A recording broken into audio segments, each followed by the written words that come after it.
Hello everyone, welcome in my chemistry class. Students, in the last class we have already discussed about the galvanic cell और Daniell cell. Students, last class में मैंने आपको Daniell cell और galvanic cell का diagram बता दिया था और इसकी स्ट्रक्चर मैंने आपको समझा दी थी. आज उसी से रिलेटेड galvanic cell से रिलेटेड ही हम बहुत सारी चीजें यहाँ डिस्कस करने वाले हैं आज की क्लास में. बच्चों, ये था आपका Daniell cell. मैंने आपको बताया था कि इस सेल के अंदर हम दो बीकर लेते हैं और इन दोनों बीकरों में 1 मोलर कंसंट्रेशन का सॉल्यूशन और जिस सॉल्ट का हम सॉल्यूशन लेते हैं उसी का मेटेलिक रोड हम इसके अंदर डिप करते हैं. तो आपने जिंक सल्फेट का सॉल्यूशन लिया तो जिंक की रोड आपने डिप की, कॉपर सल्फेट का सॉल्यूशन लिया तो कॉपर की रोड आपने डिप की. अब देखो बच्चों, यहाँ पर हमने आपको बताया था कि जैसे ही हम बाहर से आउटर सर्किट कनेक्ट करते हैं, एक स्विच यहाँ पर लगाते हैं, तो स्विच लगाते ही, स्विच को ऑन करते ही हम देखते हैं कि जिंक की रोड का मास रिड्यूस होने लगता है और कॉपर की रोड का जो मास है वो इंक्रीज होने लगता है. आखिर क्या कारण है कि ऐसा होता है, आखिर वो क्या रीजन है इसका? तो देखिए होता क्या है कि जैसे ही हम स्विच ऑन करते हैं वैसे ही आपका जो जिंक रोड है यानी कि जो जिंक सॉलिड है वो धीरे धीरे रिड्यूस होने लगेगा. वो Zn+2 में वो धीरे धीरे आपका कम होने लगेगा, घटने लगेगा. Zinc solid Zn+2 aqueous solution में जाने लगेगा.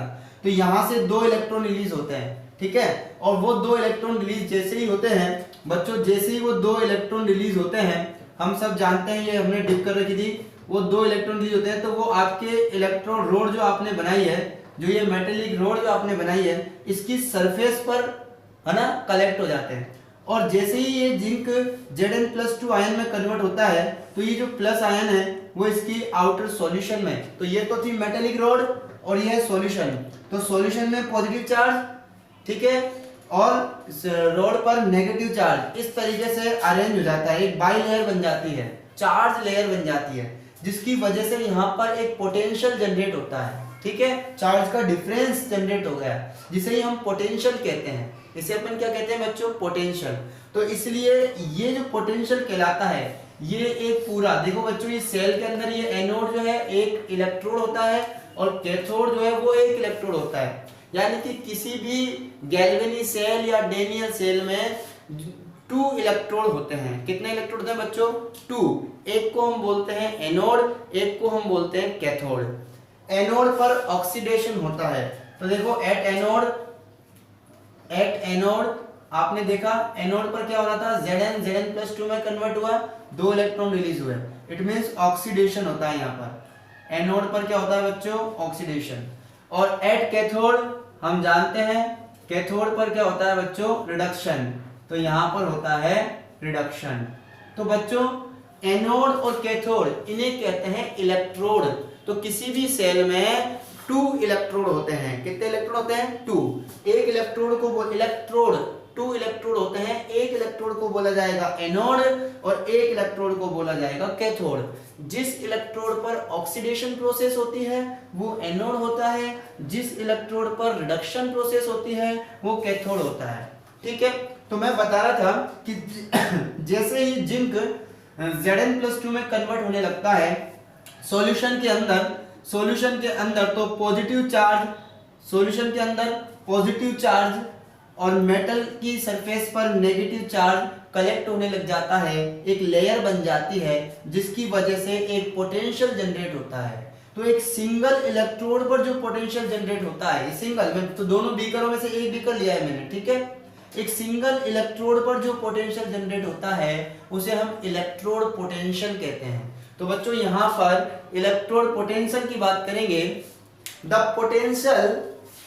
Potential associated with each electrode is known as electrode potential in the galvanic cell, in the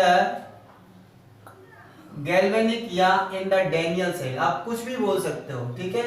in the cell, ठीक है. एक सेल में एक पर्टिकुलर इलेक्ट्रोड पर जो पोटेंशियल जनरेट होता है उसे हम इलेक्ट्रोड पोटेंशियल बोलते हैं. क्या बोलते हैं उसको? हम इलेक्ट्रोड पोटेंशियल. चाहे वो एनोड पर हो चाहे वो कैथोड पर हो, किसी पर भी हो वो इलेक्ट्रोड पोटेंशियल होगा, ठीक है. एनोड पर ऑक्सीडेशन होता है इसलिए इसको अपन हाफ ऑक्सीडेशन हाफ सेल बोल सकते हैं, ठीक है ना। इसको हम रिडक्शन हाफ सेल बोल सकते हैं। तो बच्चों अब हम एक नेट सेल रिएक्शन लिखने वाले हैं। तो इलेक्ट्रोड पोटेंशियल आई होप आपके समझ में आया होगा कि पर्टिकुलर किसी इलेक्ट्रोड पर जो पोटेंशियल जनरेट होता है वो उसका इलेक्ट्रोड पोटेंशियल होता है, ठीक है स्टूडेंट्स। अब हम इस पूरे सेल में दो इलेक्ट्रोड होते हैं, तो इसमें दोनों सेलों पर जो पोटेंशियल होगा, ठीक है, वो उन दोनों का जो डिफरेंस है, दोनों सेलों के पोटेंशियल का डिफरेंस सेल पोटेंशियल होता है। क्या होता है वो? सेल पोटेंशियल, जिसके बारे में हम 12th क्लास में डिस्कस करेंगे, ठीक है। अभी हम यहाँ इलेक्ट्रोड पोटेंशियल की बात करेंगे। तो बच्चों अब एक चीज और मैं आपको बताता हूं कि जैसे मैंने ये सेल लिया, इस सेल के अंदर आपका जो ये एक सिंगल बीकर है, इसके अंदर मैंने सॉल्यूशन लिया है, जिंक सल्फेट का सॉल्यूशन लिया है। तो इसकी जो कंसंट्रेशन है वो अगर मैं 1 मोलर ले लूं या फिर एटमॉस्फेरिक प्रेशर मान लो, अगर यहाँ कोई गैसीय सब्सटेंस है तो मैं प्रेशर 1 atm ले लूं और टेम्परेचर 298 केल्विन ले लूं। तो 298 केल्विन टेम्परेचर, 1 atm प्रेशर और 1 मोलर कंसंट्रेशन का अगर सॉल्यूशन होगा, तो इस सॉल्यूशन के अंदर आपका जो इलेक्ट्रोड का पोटेंशियल आएगा, उस पोटेंशियल को हम बोलेंगे स्टैंडर्ड इलेक्ट्रोड पोटेंशियल। तो यहां पर देखेंगे बच्चों, if the concentration of each species, कि हर एक स्पीसीज की, इन दोनों दो स्पीसीज है यहाँ पर, तो if the concentration of each species taking part in the electrode reaction is unity. अगर आपके सेल में दोनों इलेक्ट्रोड हैं और उनकी जो कंसंट्रेशन है वो यूनिटी में है, यानी कि 1 यूनिट है, 1 मोलर, ठीक है, जो 1 मोल पर लीटर कंसंट्रेशन है। And further the reaction is carried out at the 298 kelvin, और रिएक्शन जो है वो किस में हो रही है? 298 केल्विन टेम्परेचर पर हो रही है। Then the potential of each electrode, तो हर एक इलेक्ट्रोड का जो पोटेंशियल यहाँ पर आएगा उसे हम बोलते हैं स्टैंडर्ड इलेक्ट्रोड पोटेंशियल। तो then the potential of each electrode is known as या is called standard electrode potential. तो स्टैंडर्ड इलेक्ट्रोड पोटेंशियल हमारे बहुत काम का होता है बच्चों। It is denoted by E naught, ठीक है, it is denoted by E naught. ये ई नोट हमारे बहुत काम का है, ये ई नोट हमारे बहुत काम का है कि जो ई नोट स्टैंडर्ड इलेक्ट्रोड पोटेंशियल होता है वो ये डिसाइड करता है कि कौन सा मेटल किस मेटल को रिड्यूस कर सकता है और कौन कौन से मेटल को ऑक्सीडाइज कर सकता है, कौन बेटर ऑक्सीडाइजिंग एजेंट है, कौन बेटर रिड्यूसिंग एजेंट है, किसकी रिड्यूसिंग पावर बेटर होती है, किसकी ऑक्सीडेशन पावर बेटर होती है। तो इन सब का जो डिटर्मिनेशन है, इन सब का जो वैल्यू का जो भी है, इन सब के बारे में अगर हम पता लगाते हैं तो वो हम ई नोट की वैल्यू से लगाते हैं। आपकी बुक में स्टूडेंट्स एक टेबल गिवन है जिसमें ई नोट की वैल्यू गिवन है, ठीक है। तो ई नोट की वैल्यू के बेसिस पर, इस टेबल की बेसिस पर हम बता सकते हैं कि कौन सा मेटल किसको रिड्यूस कर सकता है, ठीक है। क्योंकि बच्चों के दिमाग में क्वेश्चन आता है कि सर यहाँ पर जिंक ने कॉपर को रिड्यूस कर दिया, तो जिंक ने कॉपर को रिड्यूस कर दिया, बात समझ में आ गई, लेकिन कॉपर ने जिंक को रिड्यूस क्यों नहीं किया? इसके पीछे क्या रीजन है? जिंक ही कॉपर को क्यों रिड्यूस कर रहा है, कॉपर जिंक को क्यों नहीं कर सकता? तो इसके पीछे रीजन होता है बच्चों वैल्यू, ई नोट की वैल्यू, स्टैंडर्ड इलेक्ट्रोड पोटेंशियल की वैल्यू। ये वैल्यू ही डिसाइड करती है कि कौन किसको रिड्यूस कर सकता है और कौन किसको ऑक्सीडाइज कर सकता है। इसके लिए मैं आपको समझा रहा हूं बच्चों, ये हाफ सेल रिएक्शन, ये half cell reaction, half cell reaction, क्योंकि आधे सेल पर होने वाली अभिक्रिया है, रिएक्शन है। ये भी आपके क्या है? Half cell reaction. तो मैं नेट सेल दोनों को अगर मैं जोड़ दूं तो एक कंप्लीट सेल रिएक्शन बन जाएगी। तो अब मैं आपको दिखाता हूं net cell reaction. Net cell reaction कैसे लिखेंगे? दोनों को ऐड कर देते हैं, Zn से बनता है Zn+2 प्लस 2 इलेक्ट्रॉन। Zn आपके पास सॉलिड होता है, जिंक एक्वस आपके पास जो है वो एक्वस सॉल्यूशन में है, और इसी तरह कॉपर +2 ने 2 इलेक्ट्रॉन एक्सेप्ट किए और वो कॉपर में कन्वर्ट हो गया, ठीक है। ये रिएक्शन हो रही थी आपके कहाँ पर, एनोड पर, और ये रिएक्शन हो रही थी आपके कहाँ पर, कैथोड पर। तो एनोड और कैथोड को मिला करके हम लिख देते हैं नेट सेल रिएक्शन।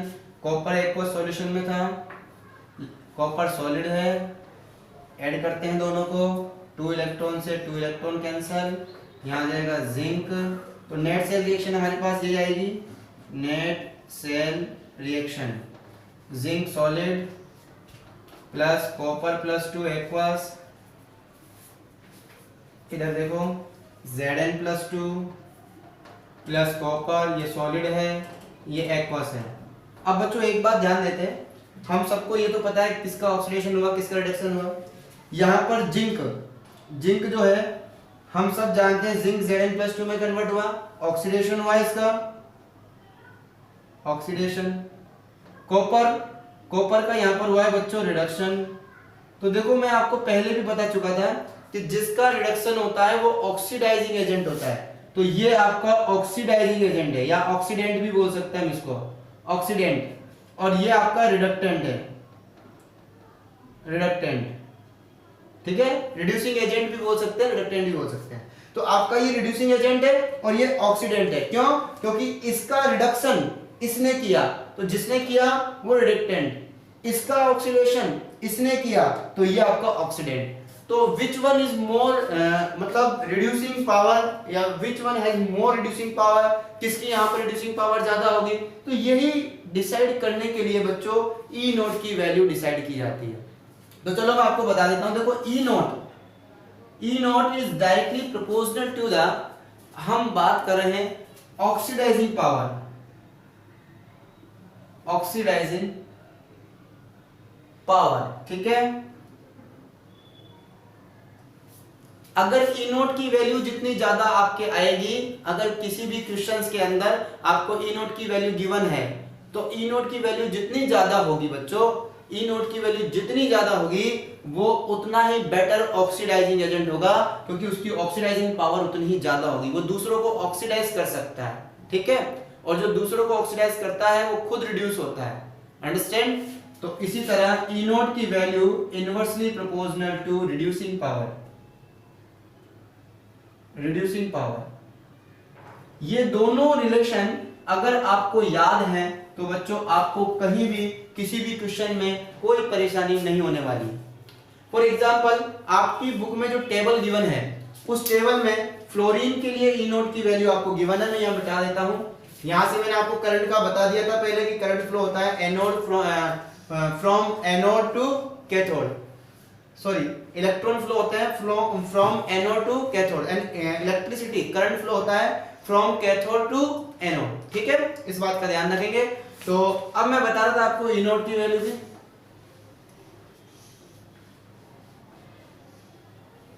हाँ बच्चों, तो ई नोट की वैल्यू आपको मान लो क्वेश्चन में गिवन है फ्लोरीन के लिए, तो E naught for fluorine F minus की बात करें हम, ई नोट की वैल्यू फ्लोरीन के लिए आपको देखो टेबल में गिवन है 2.87, ठीक है।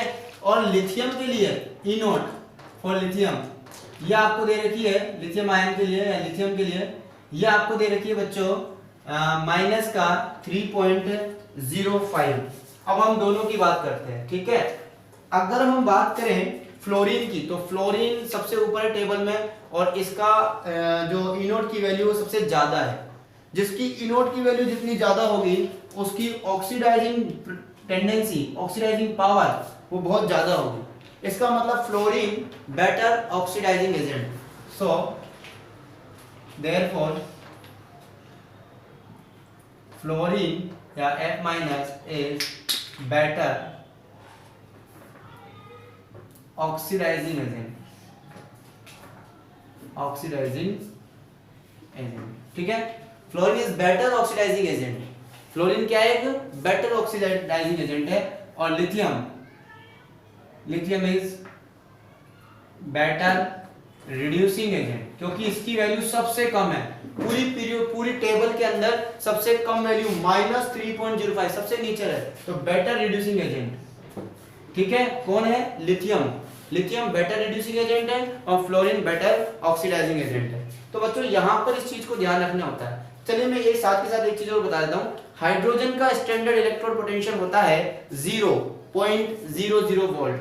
हाइड्रोजन का स्टैंडर्ड इलेक्ट्रोड पोटेंशियल होता है 0.00 वोल्ट। तो ई नॉट फॉर हाइड्रोजन, हाइड्रोजन, ठीक है, इसको अपन रेडॉक्स कपल बोलते हैं, इस तरह लिखा जाता है। तो हाइड्रोजन के लिए ई नॉट की वैल्यू आप होती है बच्चों 0.00 वोल्ट।